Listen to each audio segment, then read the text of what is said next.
Hello, good morning all.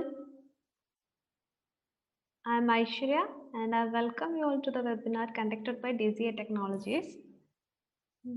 Sound okay അല്ലേ?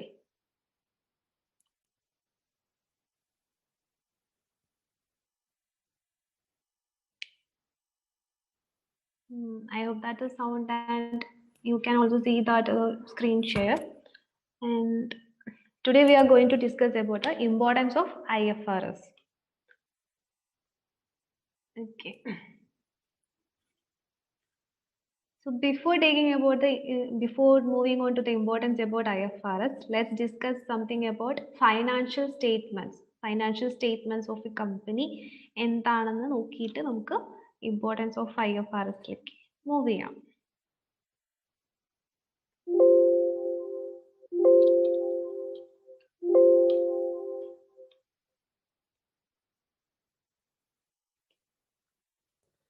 Okay. So കമ്പനിയുടെ financial statements financial statements എന്ന് പറയുമ്പോൾ നമ്മളെല്ലാ കമ്പനീസും അവരുടേതായ ഫൈനാൻഷ്യൽ സ്റ്റേറ്റ്മെന്റ്സ് പ്രിപ്പയർ ചെയ്യും. കമ്പനി എന്ന് പറയുമ്പോൾ ബേസിക്കലി 2 ടൈപ്സ് വരാറുണ്ട്, listed company and unlisted company. So listed company means companies R registered under the stock exchange board, അല്ലെങ്കിൽ അങ്ങനെയുള്ളതിനായിരിക്കും നമ്മൾ ലിസ്റ്റഡ് കമ്പനി എന്ന് പറയുന്നത്. അതുപോലെ അൺലിസ്റ്റഡ് കമ്പനീസ് ഉണ്ട്. സോ ഈ ഒരു ലിസ്റ്റഡ് കമ്പനീസിനെ സംബന്ധിച്ചിടത്തോളം auditing is A mandatory thing. Unlisted companies ആണെങ്കിൽ ഓഡിറ്റിംഗ് മാൻഡേറ്ററി അല്ല. ഫോർ ഡൂയിങ് ഓഡിറ്റിംഗ് നമ്മൾ എന്ത് ചെയ്യണം? FS prepare ചെയ്തിട്ടുണ്ടായിരിക്കണം. FS എന്ന് പറഞ്ഞാൽ എന്താണ്? Financial statements. അപ്പൊ അൺലിസ്റ്റഡ് കമ്പനീസ് ആണെങ്കിൽ ഓഡിറ്റിംഗ് മാൻഡേറ്ററി അല്ല, സ്റ്റിൽ അവർ എന്ത് ചെയ്യുന്നുണ്ടായിരിക്കും? ഫൈനാൻഷ്യൽ സ്റ്റേറ്റ്മെന്റ്സ് പ്രിപ്പയർ ചെയ്യുന്നുണ്ടായിരിക്കും. സോ എന്തിനാണ് ഈ കമ്പനി ഫൈനാൻഷ്യൽ സ്റ്റേറ്റ്മെന്റ്സ് പ്രിപ്പയർ ചെയ്യുന്നത്? കമ്പനിക്ക് അവരുടെ ഫൈനാൻഷ്യൽ പെർഫോമൻസ് എങ്ങനെയാണെന്ന് അറിയണം. അതിന് വേണ്ടിയിട്ടായിരിക്കും ഫൈനാൻഷ്യൽ സ്റ്റേറ്റ്മെന്റ്സ് പ്രിപ്പയർ ചെയ്യുന്നത്. സോ ഹിസ്റ്റോറിക്കൽ ഡേറ്റയാണ് ലാസ്റ്റ് ഇയറിലൊക്കെ കമ്പനി ഇങ്ങനെയാണ് പെർഫോം ചെയ്തത്, അതിന്റെ ഒരു ഇവാലുവേറ്റ് ഒരു റിപ്പോർട്ട് മാത്രമായിരിക്കും ഫൈനാൻഷ്യൽ സ്റ്റേറ്റ്മെന്റ്സ് എന്ന് പറയുന്നത്.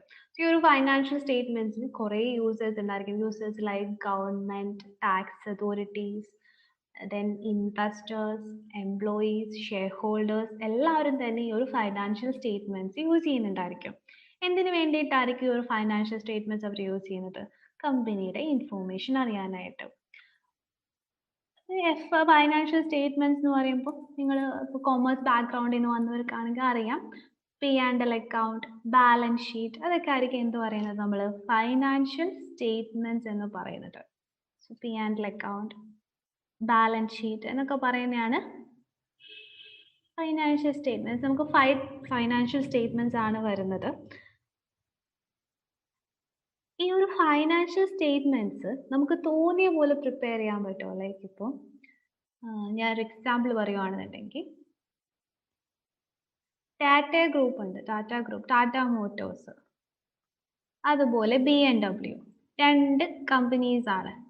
ഇവർ രണ്ടുപേരും കാറാണ് മാനുഫാക്ചർ ചെയ്യുന്നത്. അവരെന്ത് ചെയ്തു? അവരുടെ റിപ്പോർട്ട് പ്രിപ്പയർ ചെയ്യാണ്. ടാറ്റ മോട്ടോഴ്സ് എന്ത് ചെയ്തു? ആ ഒരു കമ്പനിയുടെ റിപ്പോർട്ട് പ്രിപ്പയർ ചെയ്ത് അവരുടേതായ ഒരു ഫോമാറ്റ് യൂസ് ചെയ്തിട്ടാണ്, format A. BMW FS prepare ചെയ്യുന്നത് വേറൊരു ഫോമാറ്റിലാണ്. രണ്ട് ഫോമാറ്റ് യൂസ് ചെയ്യുമ്പോഴത്തെ പ്രശ്നം എന്താണ്? നമുക്ക് ഇതിനെ കമ്പയർ ചെയ്യാനായിട്ട് പറ്റില്ല. കമ്പനീസ് ഫൈനാൻഷ്യൽ സ്റ്റേറ്റ്മെന്റ്സ് പ്രിപ്പയർ ചെയ്യുമ്പോൾ നമുക്ക് അത് എന്ത് ചെയ്യണം? കമ്പയർ ചെയ്യാനായിട്ട് പറ്റണ്ടേ? സോ ഇങ്ങനെ രണ്ടുപേരും 2 രീതിയിലൊക്കെ ആണ് ഒരു FS പ്രിപ്പയർ ചെയ്യുന്നതെന്നുണ്ടെങ്കിൽ നമുക്കത് കമ്പയർ ചെയ്യാനായിട്ട് പറ്റില്ല. അപ്പോൾ ഒരു യുണീക്നെസ് അല്ലെങ്കിൽ ഒരു സെയിം ആയിട്ടുള്ള ഫോമാറ്റ് വേണം, കൺസിസ്റ്റൻസി, കമ്പയറബിലിറ്റി, അതെല്ലാം FSന്റെ ഫീച്ചേഴ്സ് ആയിട്ട് വരേണ്ടതാണ്.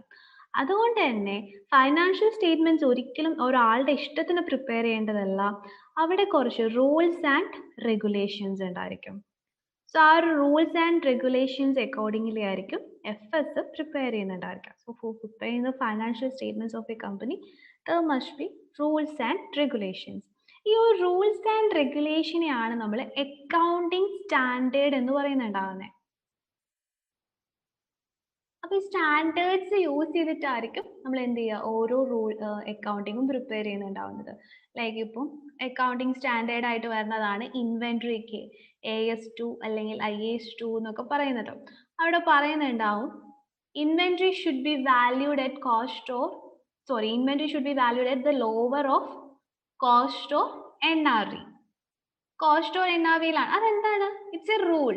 അപ്പൊ നമുക്ക് അവിടുന്ന് വേറെ ഒന്നും ചെയ്യാനായിട്ടില്ല, ആ ഒരു റൂളിലായിരിക്കും. അതുപോലെ നമുക്ക് ഓരോ എലമെന്റിന് എടുത്തിട്ടും റൂൾസും റെഗുലേഷൻസും ഉണ്ട്. ഈ ഒരു rules and regulation accounting standard എന്ന് പറയും. അവിടെയാണ് നമുക്ക് IFRS ആവശ്യം വരുന്നത്. അപ്പൊ ഈ ഒരു അക്കൗണ്ടിങ് സ്റ്റാൻഡേർഡ് IFRS മാത്രമാണോ? അല്ല. IFRS is A one of the accounting standard. Accounting standard കുറേ ഉണ്ട്. അപ്പം ഗ്യാപ്പ് ഉണ്ടായിരിക്കും, അല്ലെങ്കിൽ ഇന്ത്യൻ ആണെന്നുണ്ടെങ്കിൽ ഇന്ത്യൻ അക്കൗണ്ടിങ് ഉണ്ട്, അല്ലെങ്കിൽ ഓരോ കൺട്രിക്കും നാഷണൽ അക്കൗണ്ടിങ് സ്റ്റാൻഡേർഡ്സ് വരുന്നുണ്ട്. ബട്ട് പിന്നെ എന്തിനാണ് IFRSന്റെ ആവശ്യം വരുന്നത്? നാഷണൽ അക്കൗണ്ടിങ് സ്റ്റാൻഡേർഡ്സ് യൂസ് ചെയ്താൽ പോരെ? സോ അത് നമ്മൾ ഡിസ്കസ് ചെയ്യാം. അതിന് മുന്നേ IFRS ആൻഡ് ഗ്യാപ്പ് മേജർ ആയിട്ട് നമുക്ക് അവൈലബിൾ ആയിട്ടുള്ള രണ്ട് അക്കൗണ്ടിങ് സ്റ്റാൻഡേർഡ്സ് ആണ് IFRSും ഗ്യാപ്പും. ഈ ഗ്യാപ്പിനേക്കാളും IFRSനാണ് പ്രിഫറൻസ് ചെയ്യുന്നത്. വൈ? എന്തുകൊണ്ടായിരിക്കും കമ്പനീസ് അല്ലെങ്കിൽ കൺട്രീസ് IFRSനെ പ്രിഫർ ചെയ്യുന്നുണ്ടാവുന്നത്? Because IFRS generally principle oriented ആണ്, പക്ഷെ ഗ്യാപ്പ് എന്ന് പറയുന്നത് റൂൾസ് ബേസ്ഡ് സിസ്റ്റം ആണ്. റൂൾസ് ബേസ്ഡ് എന്ന് പറഞ്ഞാൽ ഇനി സ്ട്രേറ്റ് ആയിട്ട് പറയാണ്, അതങ്ങ് ചെയ്യാം. അപ്പൊ നമുക്ക് അവിടെ കൂടുതൽ ക്വസ്റ്റ്യൻസ് ഒന്നുമില്ല, ഒരു ലോജിക് ഒന്നും ഉണ്ടാകത്തില്ല.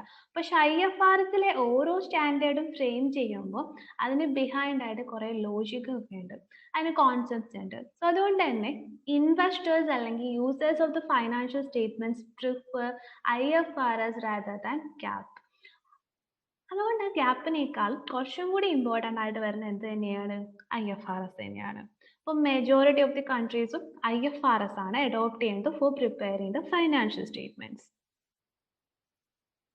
അപ്പോൾ ഈ IFRS ഇനി എങ്ങനെയാണ് ഫോം ചെയ്യുന്നത്, എന്നാണ് ഫസ്റ്റ് ആയിട്ട് വന്നത് എന്നൊക്കെ നമ്മൾ നോക്കുകയാണെങ്കിൽ IFRS ആയിരുന്നില്ല, IAS ആയിരുന്നു. ഈ 1973 IAS ഫോം ചെയ്യുന്നത്. 1973 ഫോം ചെയ്ത IAS 2001 ആയപ്പോഴാണ് IFRS ആയിട്ട് ഡിഫൈൻ ചെയ്യുന്നത്. അപ്പൊ IASന് എന്ത് ചെയ്യാണ്? IFRS ആയിട്ട് തന്നെ കൺവേർട്ട് ചെയ്ത് വരാൻ സ്റ്റിൽ ഇന്നും അതിന്റെ കൺവേർഷൻ നടന്നുകൊണ്ടിരിക്കുകയാണ്. ഇത് ചെയ്യുന്നതിനായിട്ട് ഒരു ബോർഡ് ഉണ്ട്, IASB അല്ലെങ്കിൽ IFRS ഫൗണ്ടേഷൻ, അങ്ങനെയുള്ള രണ്ട് ബോർഡ്സ് ഒക്കെയാണ് ഈ ഒരു കൺവേർഷൻ ചെയ്തുകൊണ്ടിരിക്കുന്നത്. ആൻഡ് 2002 മോസ്റ്റ് ഓഫ് ദി നേഷൻസും 2002 ഈ ഒരു IFRSനെ റെക്കഗ്നൈസ് ചെയ്ത് തുടങ്ങിയത്. അതിന് മുന്നേ അത്ര ഉണ്ടായിരുന്നില്ല. 2002 ആയപ്പോൾ യൂറോപ്യൻ യൂണിയൻസ് ആദ്യം സ്റ്റാർട്ട് ചെയ്ത് യൂറോപ്യൻ കൺട്രീസ് ആയിരുന്നു IFRSനെ അഡോപ്റ്റ് ചെയ്തത്. എന്തിനായിരുന്നു അപ്പോൾ അവർ അഡോപ്റ്റ് ചെയ്യുന്നത്? ആ ഒരു ടൈം പീരീഡിലായിരുന്നു ഗ്ലോബലൈസേഷൻ കൂടി വരുന്നത്. ഗ്ലോബലൈസേഷന്റെ എഫക്റ്റ് ആയിട്ട് മൾട്ടിനാഷണൽ കമ്പനീസിന്റെ നമ്പർ കൂടി വരുവാണ്. കാരണം കൺട്രീസ് തമ്മിൽ അങ്ങോട്ടും ഇങ്ങോട്ടും ഒക്കെ പോയി എന്ത് ചെയ്യുന്നു, ബിസിനസ് ചെയ്തു തുടങ്ങുന്നു. സോ അങ്ങനെ ആവുന്ന സമയത്ത് ഓരോ കൺട്രിയും അവരുടേതായ സ്റ്റാൻഡേർഡ്സ് മാത്രം സെറ്റ് ചെയ്തുകൊണ്ടിരിക്കുകയാണെന്നുണ്ടെങ്കിൽ കമ്പയർ ചെയ്യാനായിട്ട് അവിടെ ഡിഫിക്കൽട്ട് ആണെന്ന് മനസ്സിലായി. അതുകൊണ്ട് തന്നെ യൂറോപ്യൻ കൺട്രീസ് എന്ത് ചെയ്യുന്നുണ്ടായിരുന്നു, ഇത് ആദ്യം മനസ്സിലാക്കി അവർ IFRSനെ അഡോപ്റ്റ് ചെയ്യുമായിരുന്നു. അതിനുശേഷം ആഫ്റ്റർ ദാറ്റ് ആണ് പല കൺട്രീസും ഈ ഒരു IFRSനെ അഡ്മിറ്റ് ചെയ്യാനായിട്ട് അല്ലെങ്കിൽ IFRSനെ അഡോപ്റ്റ് ചെയ്യാനായിട്ട് സ്റ്റാർട്ട് ചെയ്തു. സോ IFRS എന്ന് പറയുമ്പോൾ എന്താണ് ഇപ്പോൾ ഈ ഒരു IFRS? International financial reporting just ഒരു സ്റ്റാൻഡേർഡ്സ് ആണ് ടു പ്രിപ്പയർ ഫൈനാൻഷ്യൽ സ്റ്റേറ്റ്മെന്റ്സ്. ആരാണത് ഇഷ്യൂ ചെയ്യുന്നത്? IFRS ഫൗണ്ടേഷൻ ആൻഡ് IASB രണ്ട് ബോർഡാണ് ഈ ഒരു IFRS ഫോം ചെയ്യുന്നതിന് മേജർ റോള് വയ്ക്കുന്നത്. അതല്ലാതെ IFRS അഡ്വൈസറി കൗൺസിലും വരുന്നുണ്ട്, അത് പക്ഷെ സപ്പോർട്ടിങ് മാത്രമാണ്. മേജർ ബോർഡ് എന്ന് പറയുന്നത് IFRS ഫൗണ്ടേഷൻ ആൻഡ് IASB ആയിരിക്കും. ഈ ഒരു IFRS നമ്മൾ യൂസ് ചെയ്യുന്നത് എന്തിനാണ്? We are using this for preparing the financial statements. ഏറ്റവും ഇതിന്റെ ഹൈലൈറ്റ് എന്ന് പറയുന്നത് തന്നെ it is comparable, relevant for listed companies. Already ഞാൻ പറഞ്ഞു നമുക്ക് രണ്ട് ടൈപ്പ് ഓഫ് കമ്പനീസ് ആണ് സ്റ്റോക്ക് എക്സ്ചേഞ്ചിൽ രജിസ്റ്റർ ചെയ്യുന്നതിന് ഡിപ്പെൻഡ് ചെയ്തിട്ടാണ് ലിസ്റ്റഡ് കമ്പനി അല്ലെങ്കിൽ അൺലിസ്റ്റഡ് കമ്പനി എന്ന് പറയുന്നത്. For a listed company it is mandatory for audit. ആ മാൻഡേറ്റ് അങ്ങനെ ഓഡിറ്റ് പ്രിപ്പയർ ചെയ്യുന്ന സമയത്ത് നമുക്ക് FS എല്ലാം നമ്മൾ IFRS യൂസ് ചെയ്തിട്ടായിരിക്കും പ്രിപ്പയർ ചെയ്യുന്നുണ്ടാവുന്നത്. അപ്പൊ എന്താണ് ലിസ്റ്റഡ് കമ്പനീസിന് ഇത് റെലവെന്റ് ആണെന്ന് പറയുന്നത്? എന്താണ് ലിസ്റ്റഡ് കമ്പനീസിന്റെ സ്പെഷ്യാലിറ്റി? ഞാനെന്ന് പറഞ്ഞ ഒരു ഇൻഡിവിജ്വലിന് അല്ലെങ്കിൽ നമ്മൾ ഓരോരുത്തർക്കും കമ്പനിയിൽ ഇൻവെസ്റ്റ് ചെയ്യണം എന്ന് തോന്നുവാണെന്നുണ്ടെങ്കിൽ ഒരിക്കലും നമുക്ക് അൺലിസ്റ്റഡ് കമ്പനിയിൽ ഇൻവെസ്റ്റ് ചെയ്യാനായിട്ട് പറ്റില്ല. കമ്പനിയിൽ ഇൻവെസ്റ്റ് ചെയ്യണമെന്നുണ്ടെങ്കിൽ ആ ഒരു കമ്പനി ലിസ്റ്റഡ് കമ്പനി ആയിരിക്കണം. സ്റ്റോക്ക് എക്സ്ചേഞ്ചിൽ രജിസ്റ്റർ ചെയ്ത കമ്പനീസിൽ മാത്രമേ നമുക്ക് രജിസ്റ്റർ ചെയ്യാൻ പറ്റത്തുള്ളൂ പബ്ലിക് ഇൻവെസ്റ്റ്മെന്റ് ചെയ്യണമെന്നുണ്ടെങ്കിൽ. അപ്പോൾ ഒരു ഇൻവെസ്റ്ററിന്റെ ആംഗിളിൽ നിന്ന് നമുക്ക് ആലോചിക്കുകയാണെന്നുണ്ടെങ്കിൽ ലിസ്റ്റഡ് കമ്പനീസിൽ മാത്രമേ അവർക്ക് ഇൻവെസ്റ്റ് ചെയ്യുന്നത്. നിങ്ങൾ എല്ലാവരും ഫെമിലിയർ ആയിരിക്കും സ്റ്റോക്ക് മാർക്കറ്റ് എന്നൊക്കെ പറയുന്നത്. അവിടെയെല്ലാം നമ്മളൊരു കമ്പനീന്റെ ഷെയർ പർച്ചേസ് ചെയ്യുന്നു. കമ്പനി ആ ഒരു ഷെയർ പർച്ചേസ് ചെയ്യാന്ന് പറയുന്നത് കമ്പനിയുടെ ഓണർഷിപ്പ് ആണ് നമ്മൾ ബൈ ചെയ്യുന്നത്. ഒരു കമ്പനി നമ്മൾ ബൈ ചെയ്യുമ്പോൾ ആ ഒരു കമ്പനി ഫുൾ ആയിട്ടല്ല, ജസ്റ്റ് അതിൻ്റെ ഒരു ചെറിയൊരു പാർട്ട് അല്ലെങ്കിൽ കുഞ്ഞൊരു സ്മോൾ പ്രൊപ്പോർഷൻ ആയിരിക്കും നമ്മൾ അവിടെ ബൈ ചെയ്യുന്നുണ്ടാവുന്നത്. സോ ഇത് ബൈ ചെയ്യുന്ന സമയത്ത് നമ്മൾ ഒരിക്കലും എന്താണ് പറയുന്നത്, ഒരു ലിസ്റ്റഡ് കമ്പനി ആയിട്ട് ബൈ ചെയ്യുമ്പോൾ അതിന്റെ ഷെയർ പ്രൈസ് നോക്കിയിട്ട് അല്ലെങ്കിൽ ആ കമ്പനിയുടെ ഫൈനാൻഷ്യൽ പൊസിഷൻ നോക്കിയിട്ടായിരിക്കും നമ്മൾ എന്ത് ചെയ്യുന്നുണ്ടാവുന്നത്, ബൈ ചെയ്യുന്നുണ്ടാവുന്നത്. അല്ലാതെ ഒരിക്കലും കമ്പനി ബൈ ചെയ്യത്തില്ല. അപ്പൊ ആ ഒരു കമ്പനിയുടെ ഫൈനാൻഷ്യൽ പൊസിഷൻ ഇവാലുവേറ്റ് ചെയ്യാനായിട്ട് കമ്പനിയുടെ ഫൈനാൻഷ്യൽ സ്റ്റേറ്റ്മെന്റ്സ് എന്താണ് നമുക്ക് ആവശ്യമാണ്. അതുകൊണ്ടാണ് ഞാൻ നേരത്തെ പറഞ്ഞു ടാറ്റ മോട്ടോഴ്സ് ആൻഡ് BMW ഈ രണ്ട് കമ്പനിയാണ് എൻ്റെ മൈൻഡിലുള്ളത്. എനിക്ക് ഈ ഒരു സെക്ടറിൽ ഇൻവെസ്റ്റ് ചെയ്യണം. ബട്ട് ഇവർ രണ്ടുപേരും രണ്ട് അക്കൗണ്ടിങ് സ്റ്റാൻഡേർഡ്സ് യൂസ് ചെയ്തിട്ട് FS പ്രിപ്പയർ ചെയ്താൽ ഐ കനോട്ട് കമ്പയർ. അങ്ങനെയാണെന്നുണ്ടെങ്കിൽ ആസ് എൻ ഇൻവെസ്റ്റർ എനിക്കത് എന്താണ് ഒരു ബുദ്ധിമുട്ടാണ്. അതുകൊണ്ട് തന്നെ ലിസ്റ്റഡ് കമ്പനീസ് ആണെങ്കിൽ it's mandatory to follow IFRS. ഇപ്പൊ IFRSന്റെ എമർജൻസി ഉണ്ട്. 2002 ആ ഒരു ടൈം പീരീഡിൽ വന്ന് പിന്നെ ഓരോ ഇയർ ഇങ്ങനെ പാസ് ചെയ്യും തോറും നാഷണൽ അക്കൗണ്ടിങ് സ്റ്റാൻഡേർഡ്സിനെ IFRS റീപ്ലേസ് ചെയ്തുകൊണ്ടിരിക്കുകയാണ്. അപ്പോൾ കറന്റ്ലി IFRS ഇന്ത്യയിൽ എന്താണ് അവസ്ഥ നോക്കുകയാണ്. ഇപ്പൊ നമ്മൾ പറഞ്ഞു ഓരോ കൺട്രിയിൽ എന്ത് ചെയ്യുന്നുണ്ട്, IFRS റീപ്ലേസ് ചെയ്തുകൊണ്ടിരിക്കുകയാണ്. സോ ഇന്ത്യയിൽ നമ്മളൊക്കെ ഇന്ത്യക്കാരാണ്. സോ ഇന്ത്യയിൽ എന്ത് സംഭവിച്ചു എന്ന് നമുക്കറിയാം. ഇന്ത്യയിലാണെങ്കിൽ പോലും ഗ്ലോബലൈസേഷൻ വന്നപ്പോഴാണ് നമുക്ക് ഈ അക്കൗണ്ടിങ് സ്റ്റാൻഡേർഡിന്റെ ആവശ്യം വന്നത്. 2011 ആയപ്പോൾ ICAI ആണ് നമ്മുടെ ഇവിടെ ഈ ഒരു അക്കൗണ്ടിങ്ങിന്റെ ഒക്കെ മേജർ ആയിട്ടുള്ള ബോർഡ് വരുന്നത് നമ്മുടെ കൺട്രിയിലെ institute of chartered accountants of India. അവരെന്ത് ചെയ്യാണ്, 2011 ഡിസൈഡ് ചെയ്യാണ് to adopt IFRS in India. പക്ഷെ ഒരിക്കലും IFRSനെ ഫുള്ളി അഡോപ്റ്റ് ചെയ്യാനായിട്ട് ICAI റെഡി ആയിരുന്നില്ല. കാരണം ഫുള്ളി അഡോപ്റ്റ് ചെയ്ത് കഴിഞ്ഞാൽ IFCAIയുടെ ആ ഒരു പവർ പോവും എന്നുള്ള ഒരു പേടി കൊണ്ട് തന്നെ അവർ ഫുൾ അഡോപ്ഷൻ ആയിരുന്നില്ല, കൺവേർജൻസ് ആയിരുന്നു ഫോളോ ചെയ്തത്. ദാറ്റ് മീൻസ് ഇന്ത്യൻ അക്കൗണ്ടിങ് സ്റ്റാൻഡേർഡ്സിനെ IFRS ആയിട്ട് കൺവേർട്ട് ചെയ്യായിരുന്നു. ഫുള്ളി അഡോപ്റ്റ് ചെയ്യാം അല്ലെങ്കിൽ ഇങ്ങനെ കൺവേർട്ട് ചെയ്യാം, രണ്ട് ഓപ്ഷൻസ് ആണ് കൺട്രിയിൽ കിട്ടുന്നത്. സോ ഇന്ത്യ ചൂസ് ചെയ്തത് കൺവേർട്ട് ചെയ്യാനാണ്. അതിന്റെ പാർട്ടായിട്ട് തന്നെ ഇപ്പോൾ BCom ഒക്കെ പഠിക്കുന്ന സ്റ്റുഡൻസ് അവരുടെ കുറെ യൂണിവേഴ്സിറ്റീസിൽ വന്നിട്ടുണ്ട് Indian accounting standards as well as IFRS also പഠിക്കുന്നുണ്ടായിരിക്കും. അത് ഈ ഒരു റൂള് വന്നതുകൊണ്ടാണ് 2011 ഡിസൈഡ് ചെയ്തെങ്കിൽ പോലും ഇത് ഇംപ്ലിമെന്റ് ചെയ്യാനായിട്ട് 2016 ആയി. സോ ഇന്ത്യൻ അക്കൗണ്ടിങ് സ്റ്റാൻഡേർഡ്സിലെ ഇന്ത്യൻ AS എന്ന് പറഞ്ഞിട്ട് IFRSനെ എന്ത് ചെയ്തിട്ടുണ്ട്, കൺവേർട്ട് ചെയ്ത് വന്നു. 2016 ഇത് ഇംപ്ലിമെന്റ് ചെയ്ത സമയത്ത് ഈ ഒരു IFRS ജസ്റ്റ് ലിസ്റ്റഡ് കമ്പനീസ് ആണെന്നുണ്ടെങ്കിൽ എന്തായാലും മാൻഡേറ്ററി ആയിട്ടാണ് IFRS ഫോളോ ചെയ്യണം എന്നുള്ളത്. ഈവൻ കമ്പനി ലിസ്റ്റഡ് ആണെങ്കിൽ IFRS ആണ് ഫോളോ ചെയ്യേണ്ടത്. അതല്ലാതെ ലിസ്റ്റഡ് കമ്പനീസ് അല്ലാതെയും അത്യാവശ്യം നല്ല പോപ്പുലർ ആയിട്ടുള്ള കമ്പനീസ് ഉണ്ടായിരിക്കും. അങ്ങനെയുള്ള കമ്പനീസ് ആണെന്നുണ്ടെങ്കിൽ ആ ഒരു കമ്പനിയുടെ നെറ്റ് വർത്ത് അല്ലെങ്കിൽ ടേൺ ഓവർ എല്ലാം ബേസ് ചെയ്തിട്ടായിരിക്കും IFRS ഫോളോ ചെയ്യണോ വേണ്ടോ എന്നുള്ളത് ഡിസൈഡ് ചെയ്യുന്നത്. സോ ഇനീഷ്യലി ഇംപ്ലിമെന്റ് ചെയ്ത സമയത്ത് 500 crore ടേൺ ഓവർ ഉള്ള കമ്പനീസ് മാത്രം എന്ത് ചെയ്താൽ മതി, IFRS ഫോളോ ചെയ്താൽ മതി. That means 500 crore or greater than 500 crore turn over ഉള്ള കമ്പനീസ് മാത്രം IFRS ഫോളോ ചെയ്താൽ മതിയായിരുന്നു. ബട്ട് വിത്തിൻ 1 year 2016 2017 ആയപ്പോൾ ഈ സെയിം റൂൾ എന്ത് ചെയ്തു, ചേഞ്ച് ചെയ്തു. 500 crore അല്ല, 250 crore more than turn over വരുന്ന കമ്പനീസ് എല്ലാം IFRS ഫോളോ ചെയ്യണം. അപ്പോൾ വിത്തിൻ 1 year തന്നെ എന്താണ് IFRSന്റെ സ്പ്രെഡ്, ആ ഒരു സ്കോപ്പ് എന്ത് ചെയ്തു, കുറച്ചും കൂടി ഹയർ ആയി. ഓൾമോസ്റ്റ് 50% ആണ് ഡൗൺ വന്നേക്കുന്നത്. അവിടെ എന്താണ് ഇൻഡിക്കേറ്റ് ചെയ്യുന്നത്? സോ ഗ്രാജുവലി എല്ലാ കമ്പനീസും IFRS ഫോളോ ചെയ്യും എന്നുള്ളതിന്റെ ഒരു ഇൻഡിക്കേഷൻ ആണ്. ബിക്കോസ് 2 ടൈപ്പ് ഓഫ് കമ്പനീസ് ആകെ ഉണ്ടാവുള്ളൂ, ലിസ്റ്റഡ് ഓർ അൺലിസ്റ്റഡ്. ആ ലിസ്റ്റഡ് കമ്പനീസ് എല്ലാവരും തന്നെ എന്താണ് IFRS ഫോളോ ചെയ്യണം. ആൻഡ് അൺലിസ്റ്റഡ് കമ്പനീസ് ആണെങ്കിൽ ടേൺ ഓവറിനെ ബേസ് ചെയ്തിട്ടാണ്. So less than 250 crore turn over ഉള്ള കമ്പനീസ് മാത്രമാണ് കറന്റ് ഇന്ന് Indian national accounting standards follow ചെയ്യുന്നത്. ബാക്കി എല്ലാവരും തന്നെ IFRS ആണ് ഫോളോ ചെയ്യുന്നത്. പിന്നീട് ഇവിടെ പാൻഡമിക് സിറ്റുവേഷനും കോവിഡ് ഒക്കെ വന്നതുകൊണ്ട് തന്നെ ഇങ്ങനെയുള്ള റൂൾസിനൊന്നും നമ്മളിപ്പോൾ അധികം ഫോക്കസ് ചെയ്യുന്നില്ല. ഈ ഒരു സിറ്റുവേഷൻ എല്ലാം മാറിക്കഴിഞ്ഞാൽ എഗെയിൻ നമ്മൾ ഇങ്ങനെയുള്ള റൂൾസ് ഒക്കെ നോക്കുമ്പോൾ IFRSന്റെ ഇമ്പോർട്ടൻസ് ഇനിയും കൂടും. സോ എല്ലാ കമ്പനീസും IFRS തന്നെ ഫോളോ ചെയ്യേണ്ട ഒരു സിറ്റുവേഷൻ വരാനായിട്ടുള്ള ഒരു പോസിബിലിറ്റി ഉണ്ട്. ഇത് ഇന്ത്യയുടെ സിറ്റുവേഷൻ ആണ് പറഞ്ഞത്. സോ കറന്റ്ലി IFRSന്റെ ഒരു പൊസിഷൻ നോക്കുവാണെങ്കിൽ it's recognised over 140+ countries.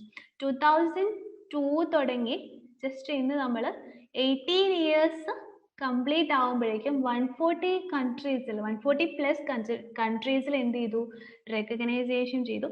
By ഓരോ ഇയറിലും ആ ഒരു റെക്കഗ്നൈസേഷൻ കൂടി വരുവാണ്. സോ ഒരു ആഫ്റ്റർ 5 years ആകുമ്പോഴേക്കും ഒരു 140 എന്നുള്ളത് 200 ഒക്കെ ആവാം. കാരണം എല്ലാ കൺട്രീസും എന്ത് ചെയ്തുകൊണ്ടിരിക്കുകയാണ്, IFRS അഡോപ്റ്റ് ചെയ്തുകൊണ്ടിരിക്കുകയാണ്. മൾട്ടിനാഷണൽ കമ്പനീസ് എല്ലാവരും തന്നെ വൈഡ്ലി യൂസ് ചെയ്യുന്നത് IFRS ആണ്. അപ്പൊ IFRS എന്ന് പറഞ്ഞാൽ കറന്റ്ലി ഇന്ന് നോക്കുമ്പോൾ ഇറ്റ്സ് 17 IFRS ആൻഡ് 29 IAS ആണ് അവൈലബിൾ ആയിട്ടുള്ളത്. കുറച്ച് കഴിഞ്ഞാൽ ഇപ്പോഴും സ്റ്റിൽ അവിടെ വർക്ക് നടന്നുകൊണ്ടിരിക്കുകയാണ്. IAS will replace IFRS. അത് ഫൈനലൈസ് ചെയ്യുന്നുണ്ടായിരിക്കും IASB ആയിരിക്കും. മാർച്ച് 2021 ലേറ്റസ്റ്റ് ആയിട്ടുള്ള IFRS 17 പബ്ലിഷ് ആയിട്ടുള്ളത്. സോ ഡേ ബൈ ഡേ അല്ലെങ്കിൽ അവിടെ വർക്ക് നടക്കുന്നുണ്ട്. It will take time. കാരണം അക്കൗണ്ടിങ് സ്റ്റാൻഡേർഡ്സിനെയാണ് നമ്മളിങ്ങനെ ചേഞ്ച് ചെയ്തുകൊണ്ടിരിക്കുന്നത്. അത് പെട്ടെന്നൊരു ഡേയിൽ കംപ്ലീറ്റ് ആയിട്ട് ഒരു ചേഞ്ച് വന്നു കഴിഞ്ഞാൽ അത് അത്രത്തോളം സക്സസ്ഫുൾ ആവുന്നില്ല. അതുകൊണ്ട് ഒരു സ്ലോ ചേഞ്ച് ആണ് ഇവിടെ ഉദ്ദേശിക്കുന്നത്. IFRS എന്ന് പറയുന്ന ആ ഒരു സ്റ്റാൻഡേർഡ് എപ്പോഴും അപ്ഗ്രേഡ് ചെയ്തുകൊണ്ടിരിക്കും അല്ലെങ്കിൽ അപ്ഡേറ്റ് ചെയ്തുകൊണ്ടിരിക്കുന്നുണ്ടാവും. അപ്പോൾ പുതിയ ടെക്നോളജീസ് എല്ലാം വരുമ്പോൾ അതെല്ലാം നമ്മൾ ഇവിടെ എന്ത് ചെയ്യുന്നുണ്ട്, ഇൻക്ലൂഡ് ചെയ്യുന്നുണ്ട്. കോവിഡ് വന്ന സമയത്ത് അക്കൗണ്ടിങ് പോലും IFRSൽ ഇൻക്ലൂഡ് ചെയ്തിട്ടുണ്ട്. അത്രയും അപ്ഡേറ്റ് ആയിട്ടുള്ള വേറൊരു അക്കൗണ്ടിങ് സ്റ്റാൻഡേർഡ് ഇന്ന് വേൾഡിൽ ഇല്ല. അതാണ് IFRSന്റെ കറന്റ് സിനാരിയോ എന്ന് പറയുന്നത്.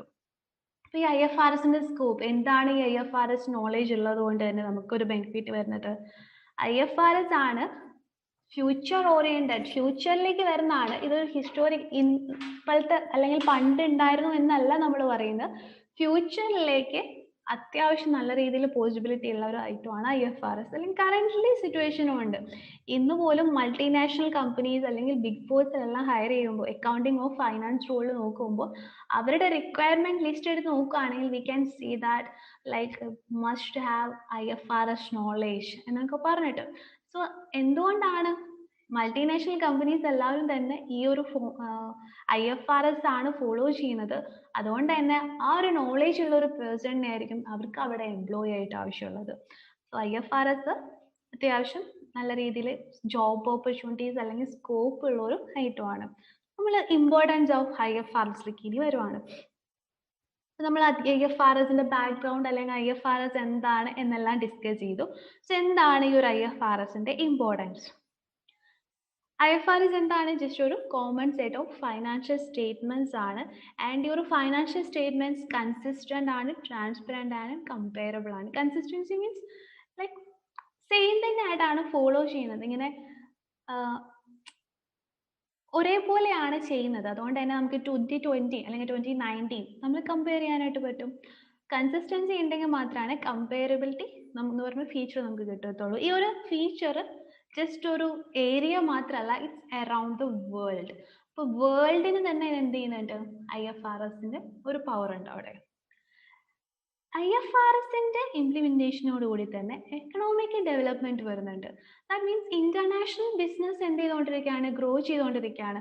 ഇപ്പം അല്ല IFRS ഒന്നുമില്ല, എല്ലാവരും അവരുടേതായ അക്കൗണ്ടിങ് തന്നെയാണ് പ്രിപ്പയർ ചെയ്യുന്നതെന്നുണ്ടെങ്കിൽ അതൊരു ഭയങ്കര കോംപ്ലിക്കേറ്റഡ് ആയിട്ടുള്ള ഒരു പ്രോസസ്സ് ആയിരിക്കും. അതുകൊണ്ട് തന്നെ ഇന്റർനാഷണൽ ബിസിനസ്സിലേക്ക് എൻ്റർ ചെയ്യുന്ന ഓരോ ബിസിനസ് പേഴ്സണും കുറച്ച് ആലോചിക്കണം. കാരണം അത്യാവശ്യം കോംപ്ലിക്കേറ്റഡ് ആയിട്ടുള്ള കാര്യങ്ങളിലെല്ലാം അവർ ഡിസ്കസ് ചെയ്യേണ്ടി വരും, അല്ലെങ്കിൽ അവർ അതിലേക്കൂടെയൊക്കെ മൂവ് ചെയ്യേണ്ടി വരും. IFRSന്റെ എമർജൻസിനോട് കൂടിയിട്ട് ഇന്റർനാഷണൽ ബിസിനസ് അത്യാവശ്യം ഗ്രോ ചെയ്യാൻ തുടങ്ങുകയാണ്. എക്കണോമീനെ അത് അത്യാവശ്യം നല്ല രീതിയിൽ ബെനിഫിറ്റ് ചെയ്യുന്നുണ്ട്. IFRS reduces the cost of investors. അതെങ്ങനെയാണ് ഇൻവെസ്റ്ററിന്റെ കോസ്റ്റ് റെഡ്യൂസ് ചെയ്യുന്നത്? ഇപ്പൊ ഞാൻ പറഞ്ഞു ടാറ്റ മോട്ടോഴ്സ്, നമ്മൾ ഫസ്റ്റ് പറഞ്ഞ കാര്യമാണ് ടാറ്റ മോട്ടോഴ്സ് ആൻഡ് BMW രണ്ടുപേരും രണ്ട് FS ആണ്, രണ്ട് കൈൻഡ് ഓഫ് FS ആണ് പ്രിപ്പയർ ചെയ്തേക്കുന്നത്. അങ്ങനെയാണെന്നുണ്ടെങ്കിൽ എനിക്ക് ഈ ഒരു FSന് കമ്പയർ ചെയ്യാനായിട്ട് പറ്റുന്നില്ല. I can't compare. എനിക്ക് എന്ത് ചെയ്യണം? സെയിം ഫോർമാറ്റിലേക്ക് കൺവേർട്ട് ചെയ്യണം. ആ ഒരു സെയിം ഫോർമാറ്റിലേക്ക് വരാനായിട്ട് ഇൻവെസ്റ്റർക്ക് എന്ത് വരുന്നുണ്ടായിരിക്കും? കോസ്റ്റ് വരുന്നുണ്ടായിരിക്കും. ഇൻവെസ്റ്റർ എന്തിനാണ് ഇതൊക്കെ ചെയ്യുന്നത്?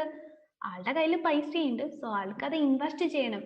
ഏതാണ് ബെസ്റ്റിലായിരിക്കും നമ്മൾ എപ്പോഴും ഇൻവെസ്റ്റ് ചെയ്യുന്നുണ്ടാവുക. ആ ബെസ്റ്റ് അറിയാൻ വേണ്ടിയിട്ട് നമ്മൾ എന്ത് ചെയ്യാണ്? കുറച്ച് എക്സ്പെൻസ് വരാണ്. അപ്പൊ ഇൻവെസ്റ്റർ അത്ര ഹാപ്പി ആവത്തില്ല. അതേ സെയിം ടൈം IFRSന്റെ ഇംപ്ലിമെന്റേഷൻ കൂടിയിട്ട് എല്ലാ കമ്പനീസും സെയിം സ്റ്റാൻഡേർഡ് ആണ് ഫോളോ ചെയ്യുന്നതെന്നുണ്ടെങ്കിൽ ഇങ്ങനൊരു കോസ്റ്റ് ആർക്ക് വരത്തില്ല? ഇൻവെസ്റ്ററിന് വരില്ല. അതുകൊണ്ട് തന്നെ IFRS ആരും പ്രൊമോട്ട് ചെയ്യുന്നുണ്ട്, ഇൻവെസ്റ്റേഴ്സ് ഓൾസോ പ്രൊമോട്ട് ചെയ്യുന്നുണ്ട്. ആൻഡ് നെക്സ്റ്റ് പോയിന്റ് പറയുന്നത് അക്കൗണ്ടിങ് പ്രൊഫഷണൽസിനെ IFRS കുറെ കൂടി ഓപ്പർച്യൂണിറ്റീസ് പ്രൊവൈഡ് ചെയ്യുന്നുണ്ട്. ലൈക്ക് അക്കൗണ്ടിങ് പ്രൊഫഷണൽസ് ഇപ്പം ജോബ് നോക്കുമ്പോൾ അക്കൗണ്ടിങ് ഫീൽഡിൽ IFRS എല്ലായിടത്തും ഫോളോ ചെയ്യുന്നത് കൊണ്ട് തന്നെ IFRSന്റെ നോളേജ് എല്ലാവർക്കും മാൻഡേറ്ററി ആയിട്ടുള്ള കാര്യമാണ്. അപ്പൊ IFRS ഫോളോ ചെയ്യുന്ന ഒരു കമ്പനിയിൽ അവരുടെ അക്കൗണ്ടന്റിന് ഓൾസോ IFRS നോളേജ് ഉണ്ടായിരിക്കും. സോ ഈ ഒരു പ്രൊഫഷണൽസിനെ നോക്കുമ്പോൾ അക്കൗണ്ടിങ് പ്രൊഫഷണൽസിനെ ഒരു സ്ഥലത്ത് മാത്രമല്ല, ഇപ്പൊ ഞാൻ കുറച്ച് നാൾ ഇന്ത്യയിൽ തന്നെ വർക്ക് ചെയ്തു, ഞാൻ മൈഗ്രേറ്റ് ചെയ്യാണ്, ലൈക്ക് ഞാനിപ്പോൾ UK ഞാൻ മൂവ് ചെയ്യുകയാണെന്നുണ്ടെങ്കിൽ സ്റ്റിൽ അവിടെ ഞാൻ സെയിം സ്റ്റാൻഡേർഡ് തന്നെ ഫോളോ ചെയ്യുന്നതുകൊണ്ട് എനിക്ക് അവിടത്തെ ഇങ്ങനെ ഒരു എക്സ്ട്രാ എക്സാം എഴുതി പാസ് ആവാം, അങ്ങനത്തെ കാര്യങ്ങളൊന്നും വേണ്ട. വേൾഡിൽ തന്നെ നമുക്കൊരു ജോബ് ഓപ്പർച്യൂണിറ്റീസ് ആണ് IFRS നമുക്ക് തരുന്നത്. ആൻഡ് ലാസ്റ്റ് പോയിന്റ് ആയിട്ട് പറയുന്നത് ഫോറിൻ ഇൻവെസ്റ്റ്മെന്റ് ഇൻക്രീസ് ചെയ്യുന്നതാണ്. ഒരു കൺട്രിയുടെ, ഏതൊരു കൺട്രിയുടെ ആണെന്നുണ്ടെങ്കിലും ആ കൺട്രിയുടെ ഡെവലപ്മെന്റിന് വേണ്ടിയിട്ട് ഫോറിൻ ഇൻവെസ്റ്റ്മെന്റ് അത്യാവശ്യം ഇമ്പോർട്ടൻ്റ് ആയിട്ടുള്ള കാര്യമാണ്. ഫോറിൻ ഇൻവെസ്റ്റ്മെന്റ് എന്ന് പറഞ്ഞാൽ നമ്മുടെ കൺട്രി ഇന്ത്യ ആണ്, നമുക്ക് ഇന്ത്യയിലേക്ക് US-ൻ്റെയോ അല്ലെങ്കിൽ UK-യുടെയോ വേറെ ഏതെങ്കിലും ഒരു ഫോറിൻ കൺട്രീസിന്റെ ഇൻവെസ്റ്റ്മെന്റ് വരുവാണ്. ആ ഒരു ഇൻവെസ്റ്റ്മെന്റ് ആണ് ഫോറിൻ ഇൻവെസ്റ്റ്മെന്റ് എന്ന് പറയുന്നത്. IFRS ഈ ഒരു ഫോറിൻ ഇൻവെസ്റ്റ്മെന്റിന് ഓൾസോ ഹെൽപ്പ് ചെയ്യുന്നുണ്ട്. എങ്ങനെയാണ്? IFRS ഫോളോ ചെയ്ത് നമ്മൾ ഫൈനാൻഷ്യൽ സ്റ്റേറ്റ്മെന്റ്സ് പ്രിപ്പയർ ചെയ്യുകയാണെന്നുണ്ടെങ്കിൽ ഗ്ലോബൽ അക്സെപ്റ്റഡ് അക്കൗണ്ടിങ് സ്റ്റാൻഡേർഡ്സ് ആയിട്ട് കംപ്ലൈ ചെയ്യുകയാണ്. അതുകൊണ്ട് തന്നെ ഫോറിൻ ഇൻവെസ്റ്റേഴ്സിനെ കുറച്ചുകൂടി കോൺഫിഡൻസ് കിട്ടും. ആ ഒരു കോൺഫിഡൻസ് കൊണ്ട് തന്നെ അവർ നമ്മുടെ കൺട്രിയിലേക്ക് ക്യാപിറ്റൽ എമൗണ്ട് കുറച്ചും കൂടി ഡെപ്പോസിറ്റ് ചെയ്യും. ആ ഒരു എമൗണ്ടിന്റെ ഇൻക്രീസ് വരുവാണ്. അതുകൊണ്ട് തന്നെ കമ്പനി അല്ലെങ്കിൽ കൺട്രീനെ കൂടി എന്ത് ചെയ്യുന്നുണ്ടായിരിക്കും? IFRS ഡെവലപ്പ് ചെയ്യുന്നുണ്ട്. ദാറ്റ് മീൻസ് IFRS വന്നതുകൊണ്ടാണ് FS ഇങ്ങനെ കോമൺ കമ്പയറബിൾ ആവുന്നത്. അതുകൊണ്ട് മാത്രം നമ്മുടെ ഫോറിൻ ഇൻവെസ്റ്റ്മെന്റ്സ് ഇൻക്രീസ് ചെയ്യാണ്.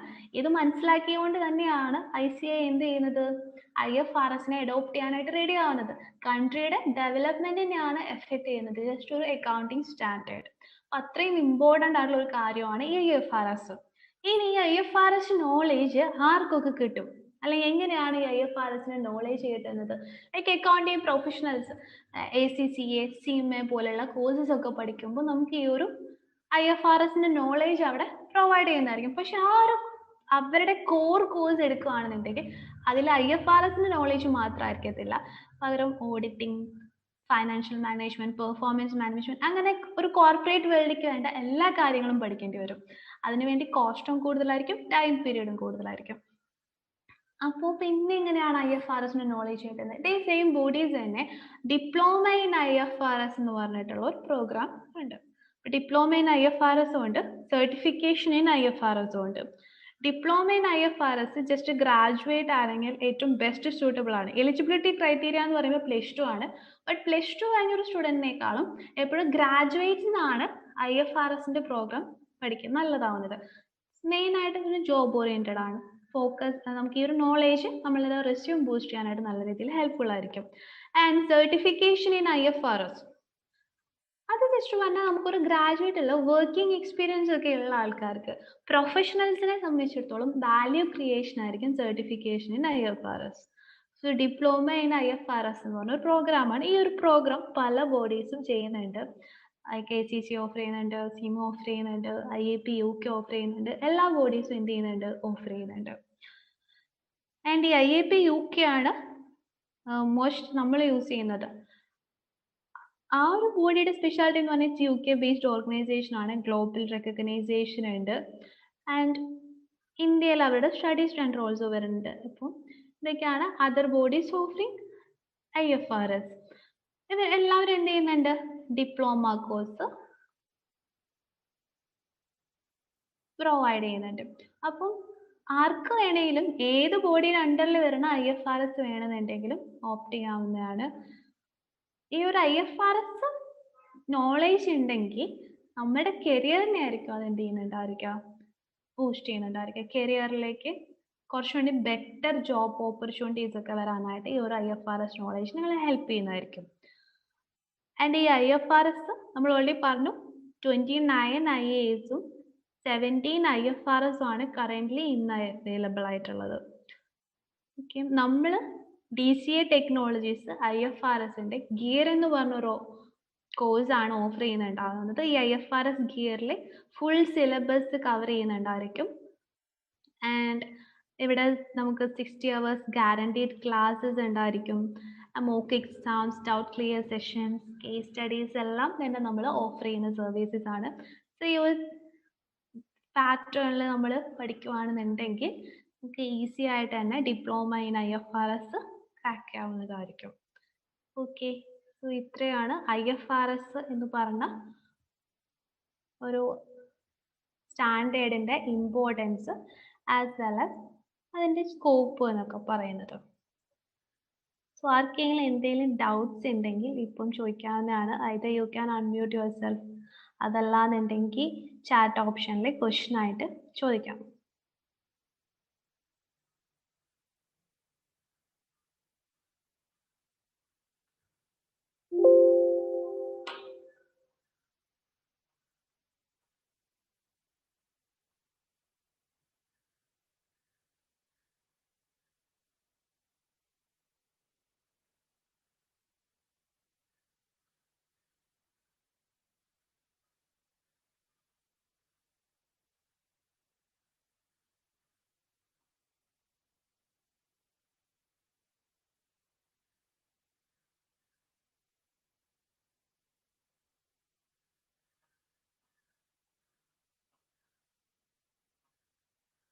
ഓക്കെ, ആരും തന്നെ പ്രത്യേകിച്ച് ഡൗട്ട്സ് ഒന്നും ചോദിച്ചില്ല.